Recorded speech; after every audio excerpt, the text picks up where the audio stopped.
Para quem é da área da saúde, ou mesmo estudante, um nome é praticamente sinônimo da própria anatomia humana, Nether.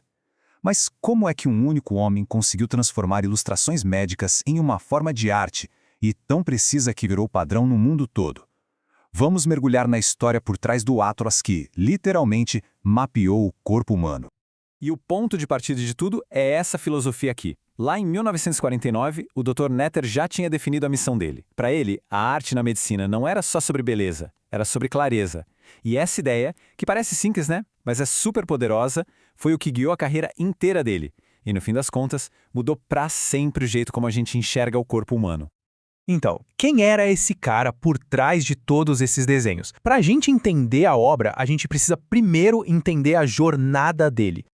Pensa só, desde cedo, o Nether vivia nesse dilema. De um lado, a paixão pela arte era tão grande que ele foi estudar na conceituada National Academy of Design.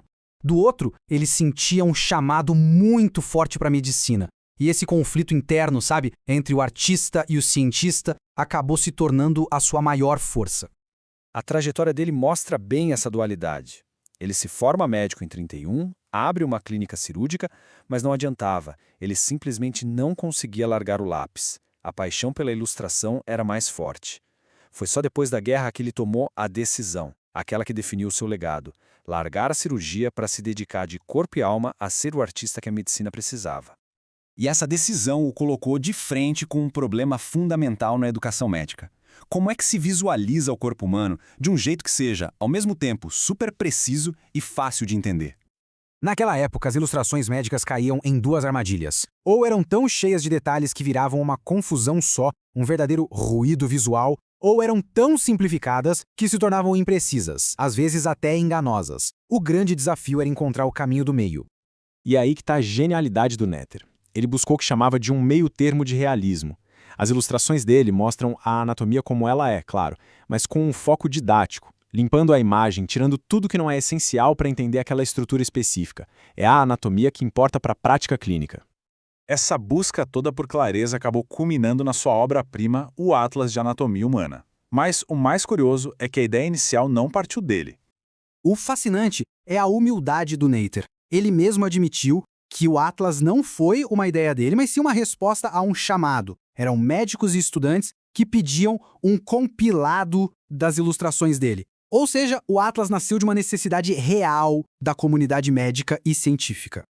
E que trabalho monumental. Pensa um pouco nisso. 45 anos de dedicação.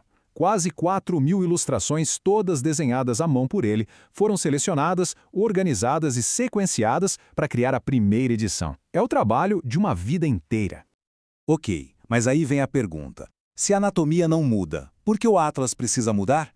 É que a forma como a gente vê e aplica a anatomia na prática clínica, essa sim está sempre evoluindo. E esse ponto é crucial. O Atlas de Nether não ficou congelado lá em 1989. Para se manter relevante, ele precisou evoluir junto com a própria medicina, incorporando novas descobertas sobre o corpo e, claro, novas tecnologias de diagnóstico. E essa evolução é constante, bem impressionante. Para a gente ter uma ideia, só na quarta edição, 45 lâminas foram totalmente revisadas para ficarem ainda mais precisas. Além disso, 290 legendas foram reescritas do zero para refletir a terminologia moderna e o conhecimento clínico mais atualizado. E o mais incrível, 17 lâminas são inteiramente novas, criadas por artistas que dão continuidade ao trabalho de Nether, como o Dr. Carlos Machado. O legado está sempre sendo construído, não é uma peça de museu. Uma parte fundamental dessa evolução é a integração com a tecnologia de hoje. Edições mais recentes do Atlas começaram a incorporar imagens de exames de verdade, como tomografia computadorizada e ressonância magnética. Isso cria uma ponte essencial entre a anatomia clássica do Nether e as ferramentas que os profissionais de saúde usam no dia a dia. Certo, então como é que todo esse conhecimento é organizado? O Atlas funciona como um mapa super detalhado que guia a gente pelo corpo humano de forma lógica e sistemática.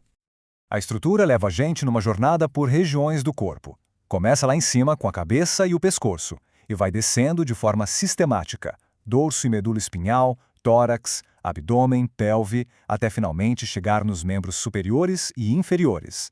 É um roteiro completo, que permite um estudo focado e profundo de cada parte. A história de Frank Netter nos deixa com essa reflexão. Ele nos mostrou que quando a arte se dedica à clareza, ao entendimento, ela não só ilustra a ciência, ela se torna uma ferramenta indispensável para ela. Uma ferramenta que continua, décadas depois, a ensinar e a inspirar.